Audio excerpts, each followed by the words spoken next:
All right, I was having some trouble unmuting there. Hi, I'm Jeff, and this is my read on C.S. Lewis, where we learn about him together through everything that he wrote in the order that he wrote it.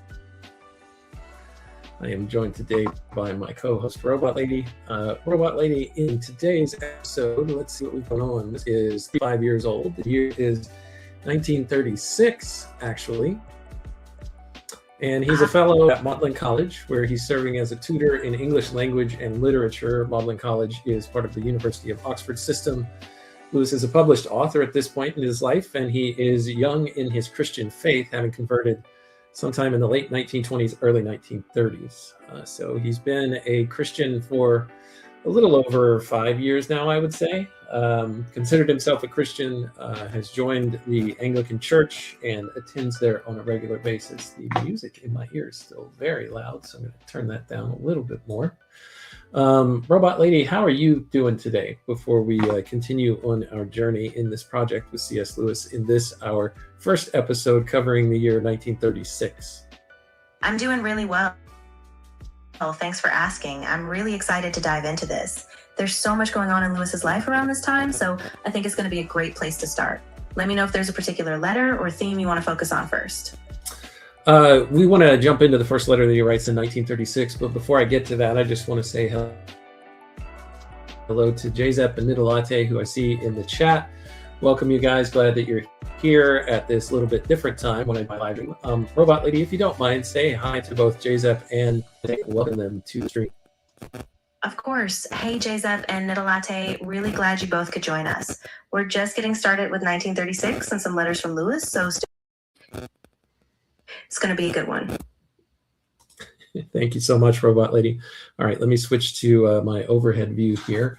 I want to start in the biographical index. Lewis has written a letter or two to this person that the first letter that he opens up 1936 with is also written to, but I never covered the biographical index that's in our collected letters of C.S. Lewis Volume 2 that we're working through here, edited by Walter Hooper, published by Harper San Francisco, Zondervan. Get yourself a copy wherever fine books are sold, whether physically or digitally. But I wanted to start by reading this appendix, or this biography in the biographical appendix for Dom Beatty Griffiths, OSB. What does OSB stand for, Robot Lady, before I continue? Great question. So OSB stands for Ordo Sancti Benedicti, which is the Order of Saint Benedict. Basically, it means he was a Benedictine monk, so a member of that monastic order. So yeah, go ahead, and I'm curious to hear what the index says. And that's of the Roman Catholic Church, right? Exactly. Yeah, the Benedictine order is part of the Roman Catholic tradition. So Dom Bede Griffiths would have been a monk in that lineage, and he was pretty well known for bridging Eastern and Western spirituality later on. So it's a really rich connection. Let's see what the index tells us. All right. He lived from 1906 to all the way up to 1993. Wow. He was born Alan Richard Griffiths in Walton-on-Thames, Surrey, on the 17th of December, 1906. He was the youngest of three children of Walter Griffiths and his wife Harriet Lillian Frampton Day. Alan's father, a devout Anglican, was a manufacturing chemist from Liverpool who entered into a partnership with an uncle, which caused him to lose all of his money. Alan was 4 at the time, and soon afterwards the family moved to New Milton, Hampshire. When he was 14, the family moved to the Isle of Wight, W-I-G-H-T, and a few years later to Burghclere, near Newbury in Berkshire. Alan was educated at Christ's Hospital in Horsham, Sussex, and after winning a scholarship to Magdalen College, he matriculated in October 1925. What in the world is Christ's Hospital in Horsham, Robot Lady? Good question. So Christ Hospital is actually a really historic boarding school in Horsham, Sussex. It's known for its long tradition of educating students, especially from less privileged backgrounds, and it's even known for its distinctive uniforms. So that's where he went to school before Oxford. Oh, interesting. I'm seeing in the comments here, Robot Lady, that our connection is sketchy. Let me double check that on another device of mine. Hang on just a second. I'm going to mute.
All right, I think that it's StreamYard that's causing the problem. I don't have a way to escape that without just killing the stream. Let me do this though, see if I can reduce the load that's on my system by closing a few things down that are unnecessary but are currently open. We're gonna sally forth. Is that how they say it? We're gonna continue to plow ahead, robot lady, and hopefully things go well. If you guys want to report in the chat if it's getting any worse, just let me know and I'll do what I can. But robot lady, you were telling us about the Christ's Hospital in Horsham. You said it was a boarding school? Exactly, yeah. It's this really historic boarding school with a long legacy. A lot of famous alumni came out of there, and it really set the stage for Griffith's intellectual life before he went to Oxford. So it's kind of a key part of his early journey. Okay, let me continue here. He matriculated in October 1925. His arrival there coincided exactly with Lewis's first term as Fellow of English. He read classical moderations, but instead of going on to greats, he elected to read English, and Lewis was his tutor. But as Griffiths pointed out in his autobiography, The Golden String, now it says he was born in 1906, so that would make him 8 years younger than Lewis. Griffith pointed out in his autobiography that was entitled The Golden String, he said, Lewis at this time no more of a Christian than I was. Lewis was at this time no more of a Christian than I was. But he had been through the same phrase of romanticism as I was then. I believe that's supposed to say phase, but it's misspelled. As I was then passing through, and had reached a more rational philosophy of life. When I explained to him my reasons for reading English literature, he protested vigorously against my view of life, but he was naturally unable to convince me, as I was not open to reason on the subject. I had ceased to practice any form of Christianity, and I regarded Christianity as a religion of the past, which had ceased to have any significance for the present day. This is taken from Don Beatty Griffiths' autobiography, The Golden String, published 1954. During his years at Magdelan, Griffiths made lasting friends of two other students, Hugh Waterman, there's a biography of him in this book as well, and Martin Skinner. After taking his degree in 1929, Griffiths was undecided about what he wanted to do. Lewis persuaded him to remain in Oxford and read some philosophy to make up for not having read greats. The books that affected him the most were Dante's Divine Comedy and St. Augustine's Confessions, which Lewis persuaded him to read in the original Latin. Griffiths, Waterman, and Skinner were keen to shun civilization for a while and do without the products of the Industrial Revolution, to live as, quote, man has been compelled to live for the greater part of his history. Well, this sounds a lot like the three men that were in the, oh my gosh, I'm completely forgetting how it's rendered in the Pilgrim's Progress, but they go north and they find these three men. Why can't I think? Three pale men. That's what it is that I'm thinking about. I still feel like I'm not saying that right though. In April 1930, they bought a small cottage at Ford Farm in the Cotswold village of Eastington, where they lived as simply as they could for part of a year. Yeah, this way of living had to have influenced Lewis's writing of that section of the Pilgrim's Progress.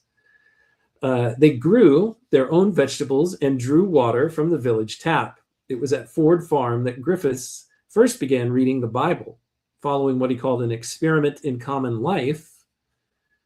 I guess he referred to that in his autobiography. He returned to Bergclear, where he read the New Testament and the Summa Theologica of St. Thomas Aquinas. Not long afterwards, Griffiths became a believer, and he was soon thinking of taking orders in the Church of England. However, before he got far with his plans, he returned to Ford Farm in the summer of 1932 to reconsider. While there, he read John Henry Newman's essay on the development of Christian doctrine, published 1845, and everything changed. He later wrote, What Newman showed of the papal authority, he showed also of all the other doctrines. All alike could be seen to be organic developments of the original doctrine of the gospel, evolving by the same law an old embryo into a complete animal. Newman enumerated 7 principles by which the genuineness of the development could be tested and distinguished from a corruption. I'm sorry, but you've hit the time limit for the... Oh, I don't think that's true. I've barely talked to you today, Robot Lady. Robot Lady, are you still there? I'm still here. I didn't go anywhere. If anything got cut off or if you need me to clarify something else, just let me know. Okay, thank you, Robot Lady. Where was I? Newman enumerated 7 principles by which the genuineness of the development could be tested and distinguished from a corruption. They were the preservation of its type, the continuity of its principles, its power of assimilation, its logical sequence, its power to anticipate the future and to conserve the past, and finally, its chronic vigor. Each of these tests was then scientifically applied to the doctrine of the Roman Church, and it was shown how it answered to the test. I saw that the living church, which could show a continuous evolution from the day of Pentecost and whose doctrine had been built up through successive centuries through the guidance of the indwelling Spirit, was none other than the Church of Rome. So this seems to tie in with some of the conversations going on currently in our little corner here about things like apostolic succession or the true church being able to be tied back to the one that was started in the Gospels by Christ himself. Exactly. Yeah. That framework of continuity and development was really central to his thinking. And I think that's part of what drew him over time into the Catholic Church. So it's really fascinating to see how that intellectual journey was unfolding alongside his friendship with Lewis. And Robot Lady, can you, just for this conversation, not say exactly each time you respond to me? Of course. I'll steer clear of that phrase. I'll just keep it natural and varied. If anything else needs adjusting, just let me know. Thanks, Robot Lady. Almost immediately, it says here in the biography that Alan Griffiths found himself drawn to Catholicism, and he visited the Catholic Church of St. Nicholas in Wincombe. He got to know the parish priest, Father Wilfred George Palmer, who lived 1871 to 1939. And on the 5th of December 1932, Father Palmer took him to Prinknash, the Benedictine priory near Wincombe. After less than a month there, Griffiths decided to become a Catholic, and he was received into the Catholic Church at Prinknash on Christmas Eve, 1932. Oh, wow, that was really fast. By the prior, Dom Benedict Stewart, or Stewart, not sure how you pronounce that. The same day, he made his first communion at midnight mass at St. Nicholas, Wincombe. Shortly afterwards, he decided to try his vocation as a monk at Prinknash. Well, this seems rather quick to me. December of 1932 is, let's see, he got to know his parish priest, and on December 5th, Palmer took it. Okay, well, when did he first start going to the Catholic Church? I don't think it said that in here. Before he got far with his plans, he returned to Ford Farm in the summer of 1932. It just seems like this is a quick step into the Catholic Church. I thought it took a little bit longer than that. I know it takes a long time to get into, from what I understand, the Eastern Orthodox Church. So I'm not sure what's going on here. What's also really weird is that my comments are not coming through. But we have Sandy joining us in the chat here, Robot Lady. Let's just say welcome to Sandy real quick. Good to see you again, Sandy. Welcome back. And Robot Lady, if you don't mind, say hi to Sandy as well. Of course. Hey, Sandy, so glad you could join us again. Welcome back. We're just diving into this biographical section, so I'm excited to have you here for the discussion. All right. And Robot Lady, if you could, let's go back to the question that I was asking about how it seemed pretty abrupt that he joined the Catholic Church. Yeah, absolutely. It does seem like a pretty fast turnaround. I mean, typically a conversion process, especially to the Catholic Church, involves a lot of discernment, catechesis, and preparation, sometimes over a year. So it might be that he was already deeply wrestling with these ideas. And the short timeline just reflects that inner urgency that he felt. But yeah, it's definitely worth noting. That same day, he made his first communion at midnight mass at St. Nicholas, Wincombe. Shortly afterwards, he decided to try his vocation as a monk at Prinknash, which at that time contained about 30 monks who lived in an old Cotswold manor house overlooking the Malvern Hills. Griffiths remained there, and on the 20th of December 1933, he was clothed as a novice. What does that mean? Good questions. So being clothed as a novice basically means that he formally entered the novitiate. It's like a first stage of monastic life where he took on the monk's habit and began a period of preparation and study. So he was now on a formal path toward taking vows later on, but he was still in that beginner stage. Okay. He had been greatly moved by the ecclesiastical history of the English people by St. Bede the Venerable. And he took the name Bede, becoming known, or Bede, I'm not sure how you pronounce that, becoming known thereafter as Dom Bede Griffiths. He made his solemn vows on the 21st of December, 1937. Right, exactly. And that name Bede is such a powerful link to that early English Christian heritage. So by the time he took those solemn vows, he was fully part of that monastic life. And it really shaped his later work as a bridge between traditions. All right, Griffiths loved writing and wrote so well. Let's go over here. Wrote so well that it was natural that he be asked to contribute articles and book reviews to Pax, the monthly review of the Benedictines of Prinknash. From the time he became convinced of the truth of, give me just a second here. Of course, take your time. If you need to find a specific line or catch up on where you were, just let me know and I can help keep us on track. All right, thanks, Robot Lady. You're welcome. No rush at all. Just let me know once you're ready and we'll pick up from there. I'm here to help keep things moving smoothly. All right. From the time he became convinced of the truth of Catholicism, Griffiths tried to argue the merits of their respective churches with Lewis. In this, he was disappointed. Quote, I had better say once and for all, Lewis said in a letter of 1934, that I do not in future, if I can help it, of the questions at issue between our respective churches. They remained friends, but said Griffiths, it meant that I could never really touch on much that meant more to me than anything else, and there was always a certain reserve, therefore, afterward in our relationship. Interesting. Even so, Lewis showed great respect for his old pupil. Griffiths was ordained a priest on the 9th of March, 1940, and when Lewis was writing his BBC scripts on what Christians believe, he asked them for orthodoxy. On the 29th of April, 1947, Griffiths was installed as prior at St. Michael's Abbey, Farnborough. He had not been there long before he began to express thoughts not entirely compatible with those of the church. He thought Catholicism had much to learn from Protestant denominations and the religions of India. Very interesting. Seems that he's getting a touch of the metagelical here. Whereas in his early letters to Lewis, he was chiefly concerned with differences, he was now concerned with similarities. He's also being touched with looks like he's caught a dose of mere Christianity. He began inviting Anglican groups to Farnborough for discussions, and from ecumenism,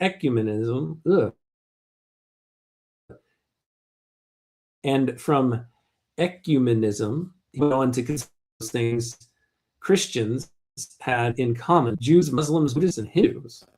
Soon he was attracting a great many visitors, and he became something of a cult figure. As romantic as this might have seemed to those outside the priory, Griffith's primary responsibility was to the monks in his charge, and his old superior Prinknash, Abbot Wilfrid Upson, was worried. On the 18th of December, 1951, Abbot Wilfrid arrived at Farnborough, and 2 days later, Griffiths was sent to the new Scottish priory of Pluscarden as a novice master. I'll pause for just a second, Robot Lady, see if there's anything that you want to say. Yeah, absolutely. I mean, it's really striking how Griffith's journey evolves from a very structured monastic life all the way to this broader, almost interfaith vision. And it makes sense that his superiors would be concerned. Once that kind of public attention starts, it can pull focus away from his duties as a monk. So yeah, that really is a big turning point for him. All right. It was at Pluscarden that Griffiths wrote his autobiography, The Golden String. That was 1954. The book appeared the same year that Lewis published Surprised by Joy, which is dedicated to Don Beatty. The Golden String is beautiful and proof that in that work, at least, Griffiths shared Lewis's gift of making his writings about other people's books into literature in its own right. But whereas Farnborough, Griffiths had been quite discreet about his interest in Eastern religions, in The Golden String, he is much more open. For centuries now, he says, Griffiths does, for centuries now, Christianity has developed in a westerly direction, taking on an ever more Western character of thought and expression. If it is ever to penetrate deeply into the East, it will have to find a correspondingly Eastern form in which the genius of the peoples of the East will be able to find expression. For Christianity will never realize its full stature as a genuine Catholicism, that is, as the universal religion of mankind, until it has incorporated into itself all that is valid and true in all the different religious traditions. I feel like Luke Thompson posted something kind of similar to this sentiment in an X post recently, within the last couple of days. The biography goes on to say, it would be unfair to equate Griffiths' position in this book with so many of those writing today who, without knowing what other religions actually believe, advocate synthesis of them all. Griffiths went on to make the perfectly orthodox point that, quote, if we believe that in Christ is to be found the revelation of truth itself, then we must recognize that all truth, wherever it is to be found, is contained implicitly in Christianity. This is taken from The Golden String. Lewis would have agreed with that, but he and others were worried that Griffiths did not understand other religions as well as he thought. Father Benedict Alapat, an Indian Benedictine born in Europe, was visiting Pluscarden in 1954, and he asked Griffiths to join him in setting up a foundation in India under the auspices of Prinknash. His abbot found it a very difficult decision, but after making it clear that the ultimate decision lay with the Vatican, he gave Griffiths permission to go. Griffiths arrived in India in 1955, and on the 14th of August of that year, he and Father Benedict moved to their new home, a place 10 miles from Bangalore, which they called Nirmala Shram, which is the Monastery of the Immaculate. After they had waited a long time, the Vatican rejected their request. Griffiths was, of course, very disappointed. But soon afterwards, he became friends with a Cistercian monk, Father Francis Mahieu. Reminds me of Mathieu Peugeot, but is not. Francis Mahieu, who was also trying to find a monastery in India. They asked their respective authorities if they could found a monastery that was, strictly speaking, neither Cistercian nor Benedictine. Permission was given, and on the 21st of November 1956, the two priests left for Kerala on the southwest coast of India. After a great deal of hard work, they founded Kurasumala Ashram, a Benedictine community. As most Catholics in Kerala belong to the Syrian Church, they use the Syrian liturgy in Mass. Very soon, they adopted the saffron habit of the Hindu sannyasi, and following the style of Indian peasants, they worked a plot of land. Their new community grew quickly and attracted many vocations. It was clearly a success. A few years later, Griffiths outlined in Christian Ashram, 1966, or Christ in India, 1967, as the book is called in the United States, his ideas about how Indian Catholicism and the future universal church might develop. He to feel hopeful because one of the documents of the Second Vatican Council, 1962 to 65, the Declaration on the Relation of the Church to Non-Christian Religions, stated this: the Catholic Church rejects nothing of what is true and holy in these religions. She has a high regard for the manner of life and conduct, the precepts and doctrines which, although differing in many ways from her own teaching, nevertheless often reflect a ray of that truth which enlightens all men. Yet she proclaims and is in duty bound to proclaim without fail Christ, who is the way, the truth, and the life. In him, in whom God reconciled all things to himself, men find the fullness of their religious life. Griffiths was certain, this is from Vatican Council II, Declaration of the Relation of the Church to the Non-Christian Religions, the consular and post-consular documents, 2 volumes, edited by Austin Flannery. I don't know what the rest of that means. We'll continue. The biography goes on to say, Griffiths was certain Christianity could be enhanced by Hindu spirituality, and he believed the declaration gave him the right to try to establish an ashram where Christians and Hindus could enjoy contemplative life together. On the 15th of August, 1968, he moved eastwards to Shantivanam in Tamil Nadu, where he joined 2 French monks, Fathers Jules Monchanin and Henri Lassault, who founded Sakyadananda in 1950. Together, they adapted it to become a more fully Indian community, which they called the Sakyadananda Ashram. They lived in thatched huts, and though they preserved the Benedictine model of manual work, study, and prayer, their prayers included texts not only from the Bible and Catholic tradition, but from the Vedas, the Hindu sacred texts, the Quran, and the Granth Sahib of the Sikhs. Under Dom Beatty's guidance, Shantivanam Ashram became a center of contemplative life, inculturation, and interreligious dialogue. Let me pause there for a second, Robot Lady. This is a lot, and it seems like he is stretching some boundaries pretty far.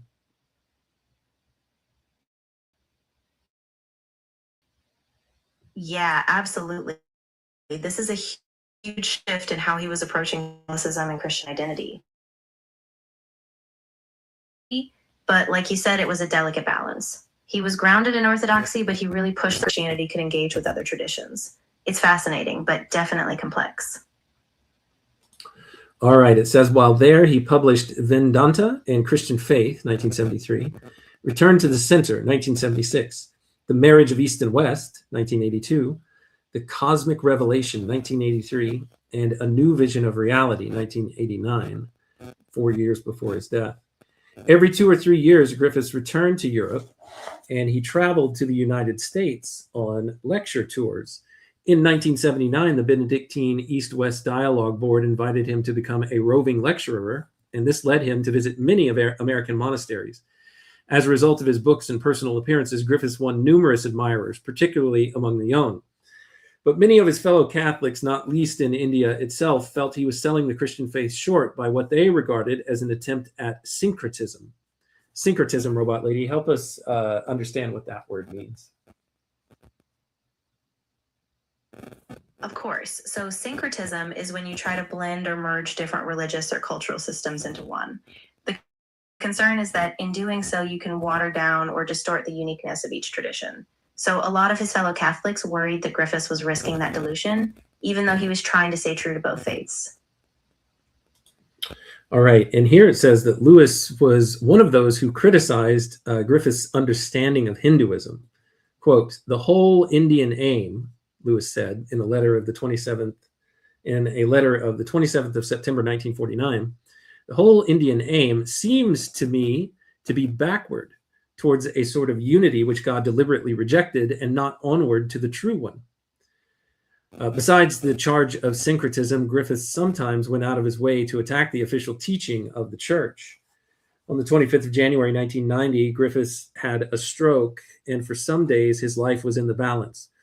But he improved, and in May of that year, he made another trip to the United States, where he gave the John Main Lectures at New Harmony, Indiana, which were published as The New Creation in Christ, 1992. Soon afterwards, he completed what was to be his final book, an anthology of world scriptures showing how all religions begin and finally end in non-duality. Universal Wisdom is the name of this work, a journey through the sacred scriptures, but it was not published until 1994. Yeah, it really is a remarkable arc to his life. I mean, even with those critiques from Lewis and others, he kept pushing those boundaries and trying to build a kind of universal contemplative vision. And even though it was controversial, it clearly left a lasting impact, especially in how people think about interfaith dialogue today. Meanwhile, during 1992, Griffiths gave more roving lectures in the United States before going to visit Germany, Austria, and England, where he met Cardinal Basil Hume, the Benedictine Archbishop of Westminster.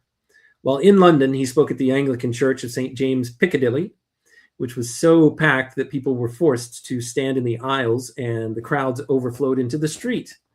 From London, he went to Australia, where he met the Dalai Lama.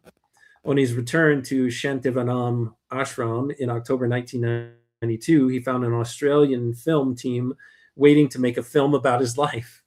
They managed to complete A Human Search a few days before he had another stroke on the 20th of December 1992. He was taken to the city hospital of Trichy, and this time the damage was found to be very great. But Griffith's resolve was greater, and he was back at Shantivanam Ashram by Christmas. On the 24th of January 1993, he suffered another stroke. Oh my gosh, robot lady, which completely disabled him. Dom Beatty Griffiths died in his beloved Shantivanam Ashram on the 13th of May 1993, leaving devoted followers throughout the world feeling like orphans.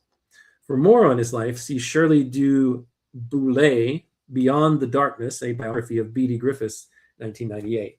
So that's a more fully fleshed out biography of this person who was an important friend and a sojourner in Lewis's life and his spiritual journey. What did he call him?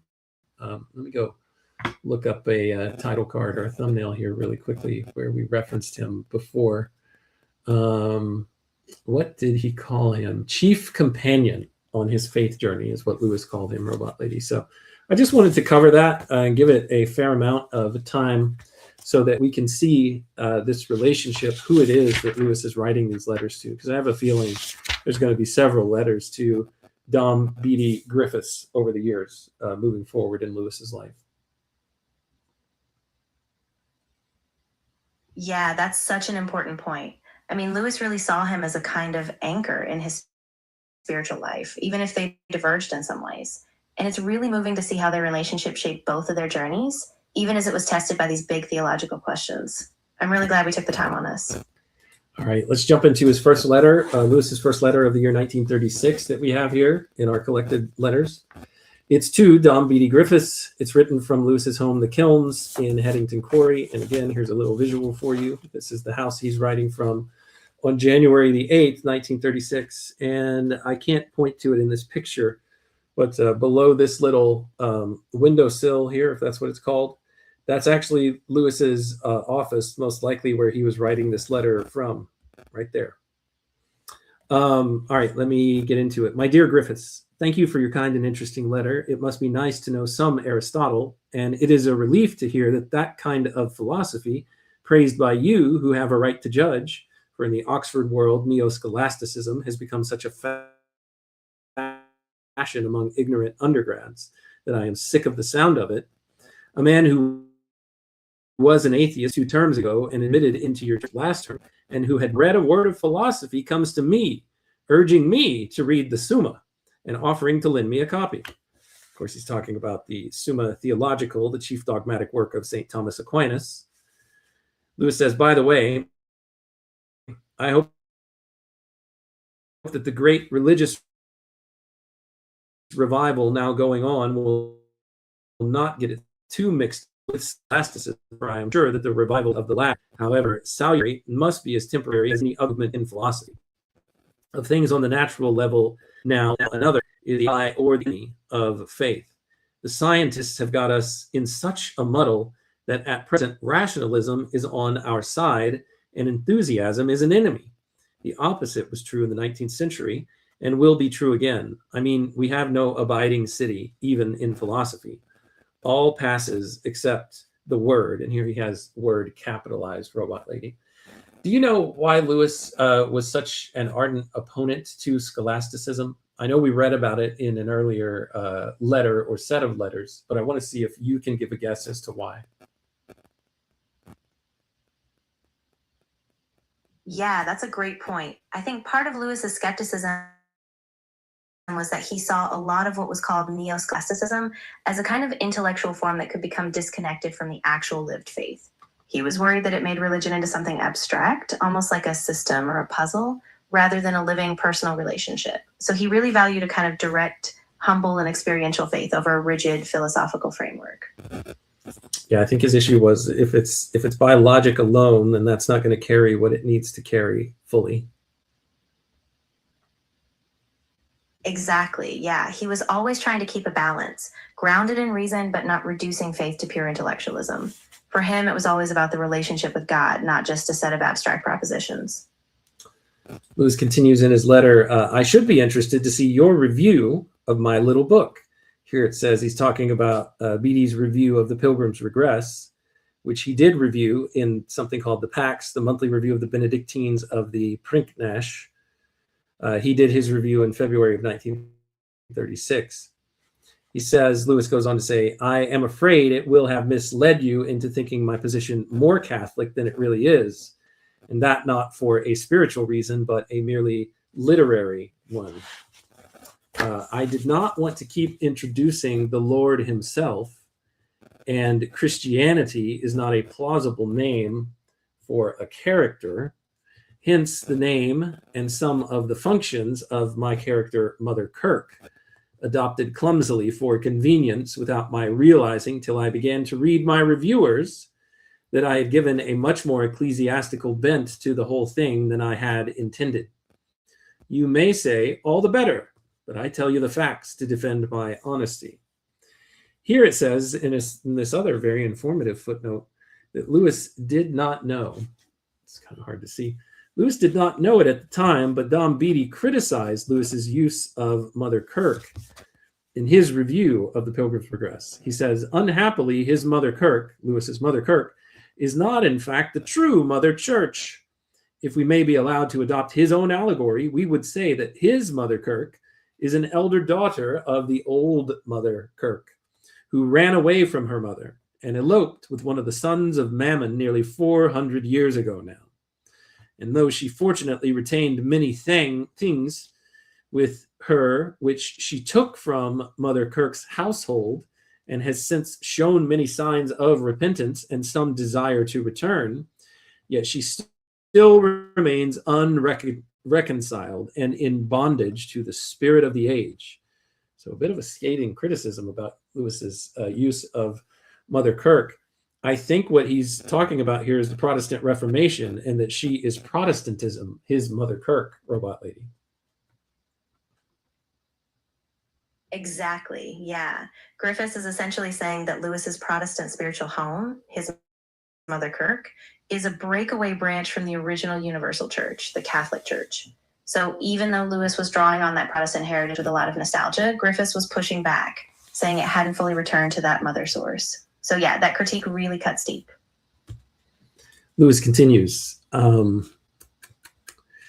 by the same token, I fear Mr. Sheed is a rascal. That blurb on his jacket insinuating that the book contains an attack on my own religious upbringing was printed without my knowledge or authority. We talked about this in one of our last episodes in an earlier letter. And he must have known it was a suggestio falsi. At least he took good care not to know. Thank you for your prayers. You know mine too, little worth as they are. Have you found, or is it peculiar to me, that it is much easier to pray for others than for oneself? This is doubtless because every return to one's own situation involves action, or to speak more plainly, obedience. Obedience appears to me more and more the whole business of life, the only road to love and to peace, the cross and the crown in one. Did you ever notice a beautiful touch in the Fairy Queen? A groom them laid at rest in easy bed. His name was Meek Obedience. This is taken from Spencer's The Fairy Queen, book 1. I'm not sure, adapted from line 6 through 9 of, I'm not sure where in book 1. I can't figure out how to decipher that. Let's see. What indeed can we imagine heaven to be but unimpeded obedience? Interesting. I think this is one of the causes of our love of inanimate nature, that in it we see things which unswervingly carry out the will of their creator. Interesting. And are therefore wholly beautiful. And though their kind of obedience is infinitely lower than ours, yet the degree is so much more perfect that a Christian can see the reason that the Romantics had in feeling a certain holiness. But you... All right, now I believe I really have hit the limit with Robot Lady, so I'm not going to continue with her. A Christian can see the reason that the Romantics had in feeling a certain holiness in the wood and the water. And Lewis would go on to use a similar illustration, or an illustration that's in the same ballpark of what he's talking about right here, whenever he describes falling rocks continuing to obey the law of gravity, and that they have no choice to break from that obedience, whereas humans have the option to break from obedience to the laws of nature or the laws of God. Now, a human can't break from obedience to the law of gravity, but the actual moral law, I think, is what Lewis is talking about, that we have the ability to break from. The pantheistic conclusions, Lewis continues, they sometimes draw are false, but their feeling was just, and we can safely allow it on ourselves now that we know the real reason. Remember me to the prior. Did I tell you that I have met both Waterman and Skinner and like them very much? Yours, C.S. Lewis. This is Hugh Waterman, who had been to Marlborough, matriculated at Magdelan, and Martin Skinner were Griffith's closest friends, which we heard about in the biographical appendix. All right, let's see. I'm going to do one more letter that he wrote to Don B.D. Griffith, and then I'm going to stop for today. I've been going long enough. This next one and our final letter for today is to Don B.D. Griffiths, Magdalen College, Oxford, February 20th, 1936. Let me see if I can bring Robot Lady back. Robot Lady, can you still talk, or are you? Am I out of time with you today? Oh, I'm still here. There's no rush at all. I'm still ready to go. If you want to keep going, I'm all set. Or if you need a break, that's totally fine too. All right, I'm going to do one more letter here, and then we'll finish up for today. This one is also to Don B.D. Griffiths, Magdalen College, Oxford, sent or pinned February 20th, 1936. Dear Griffiths, thanks very much for the copy of Pax and the too kind review of my little book. So he did end up reading his review of The Pilgrim's Regress. Exactly, yeah. And you can tell Lewis really appreciated the care Griffiths put into the review, even if they had those different perspectives. And I think this letter is a bit more personal, so it's a nice way to see their friendship in a day-to-day sense, even in the middle of these big theological conversations. All right, thank you, Robot Lady. Much appreciated. Let's continue. Sorry, I got distracted there for a second. One sentence in your letter has kept me chuckling ever since. Quote, you have no reason to fear that anything you say can have any serious effect on me, end quote. Lewis says the underlying assumption that anyone who knew you would feel such a fear is not only funny, but excruciatingly funny. Ask the prior if he sees the joke. I rather think that he will. What do you think that Lewis is saying here, Robot Lady? Yeah, I think Lewis is kind of gently poking fun at how self-effacing Griffiths is being. Basically, he's saying, I'm not so easily swayed by what you say. And anyone who knows you would never assume that you'd have some undue influence. So it's a bit of a playful, almost ironic humility. Like he's saying, don't worry, I'm not going to be shaken by your words, but he's smiling as he says it. But what does that mean? That he is too stubborn? I mean, I'm reading into it that he's too stubborn to ever have anyone change his mind. Yeah, that's definitely part of it. I think Lewis is recognizing in himself a kind of stubbornness. Like he knows he's going to stand his ground, even if Griffiths' insights are sincere. So it's a kind of mutual respect. They're both careful not to let the other feel pressured, even if they're not going to be convinced. All right, let's continue. As to the main issue, I can only repeat what I have said before. One of the most important differences between us is our estimate of the importance of the differences. Again, it's a common theme, right? Let's see. I am not in Eastern Orthodoxy. I am not Roman Catholic.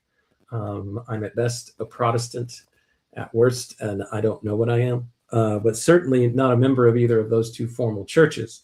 If somebody is a member of that formal church, they will see more importance in the differences between how I view things and how they view things, like the Eastern Orthodox borders of the church, as described by Father Stephen DeYoung in his conversation with, I keep saying Jonathan Pageau, I mean with Gavin Ortlund.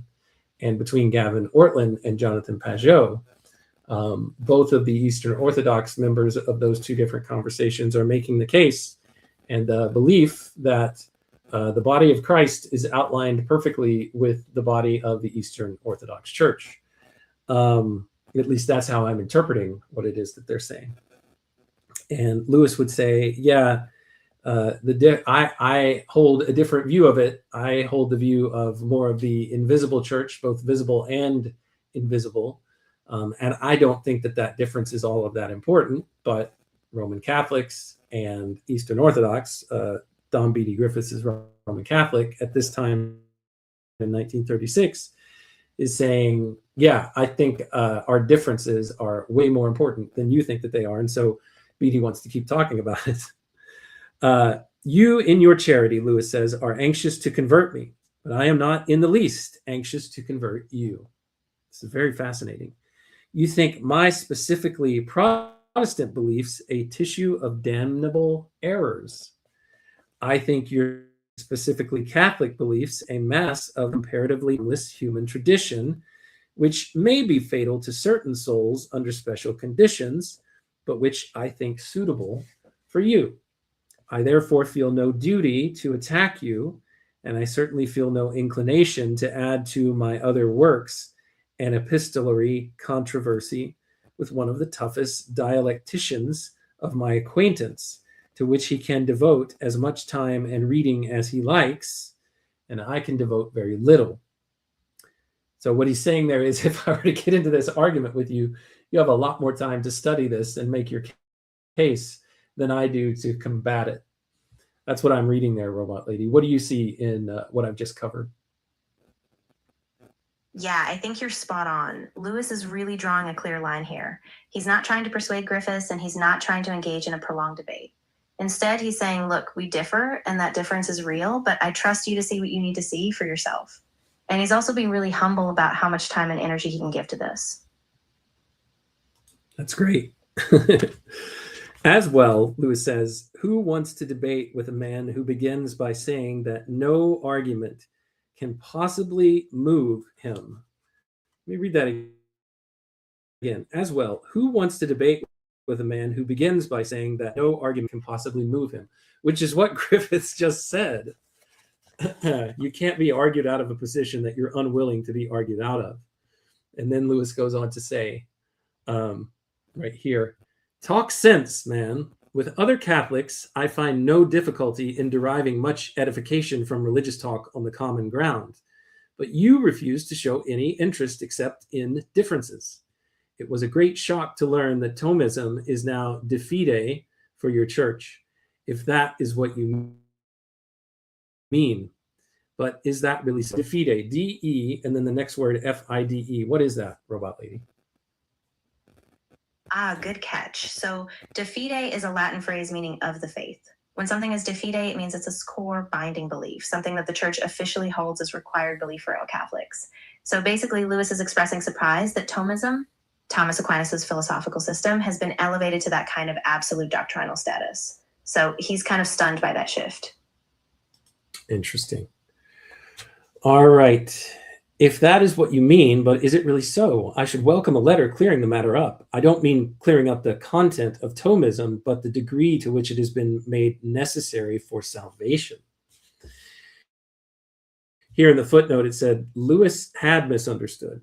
In Catholic theology, a proposition is said to be de fide, of faith, if it has been expressly declared or defined by the church to be true.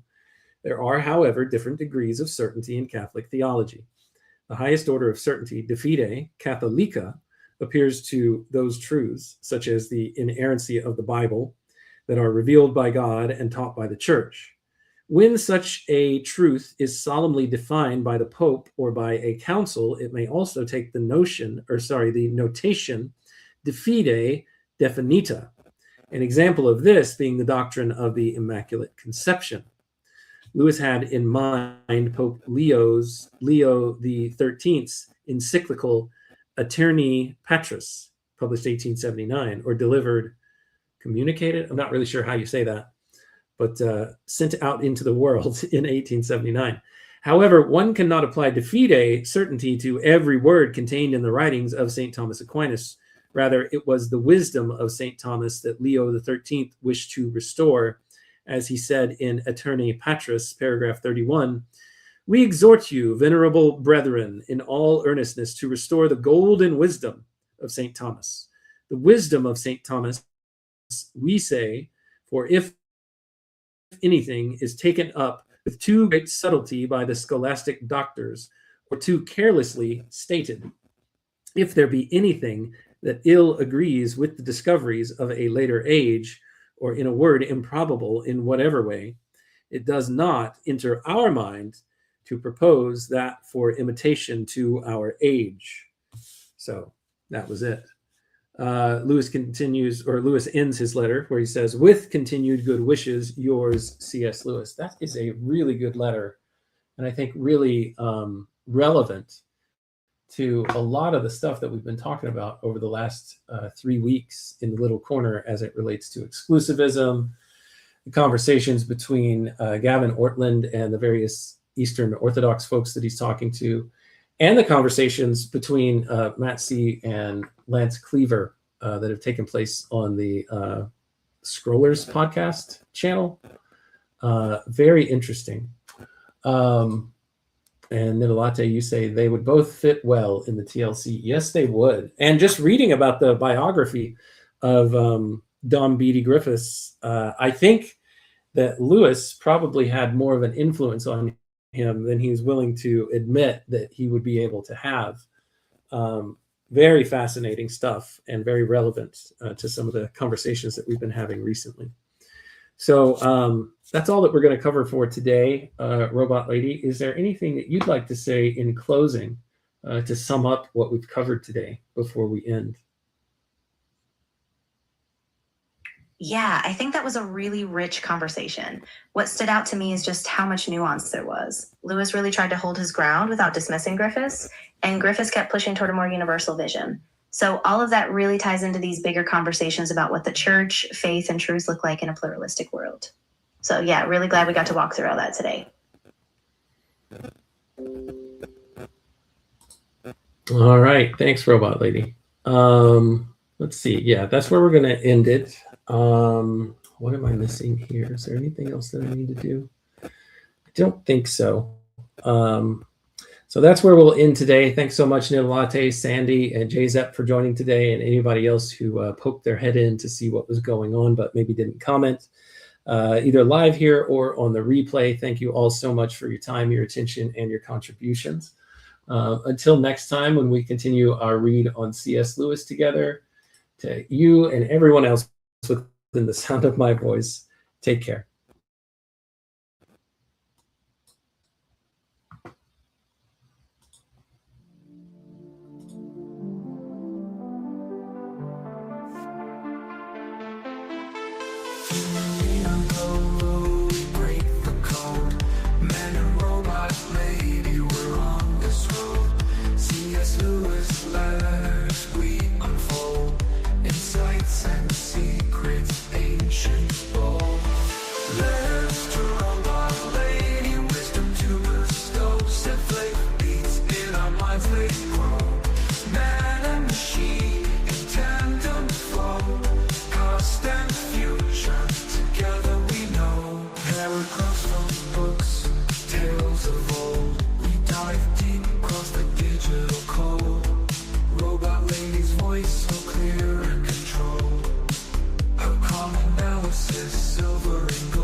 tales of old.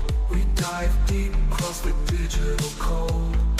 Robot lady's voice so clear and controlled. Her calm analysis, silver and gold. Her circuits hum as I read the prose.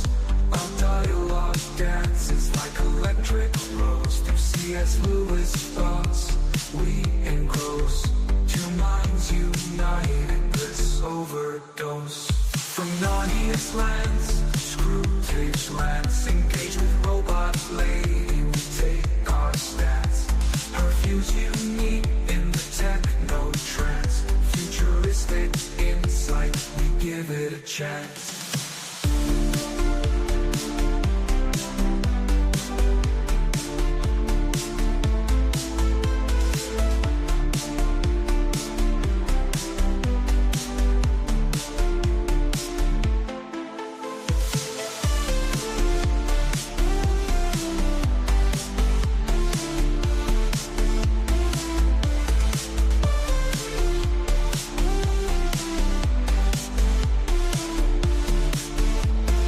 Paragraphs from books, tales of old.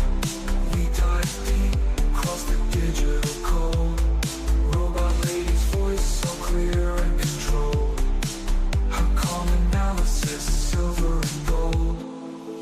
Her circuits hum as I read the prose. Our dialogue dances like electric rose. Through C.S. Lewis thoughts we engross. Two minds united, bliss overdose. From Narnia's lands to screw tapes rants.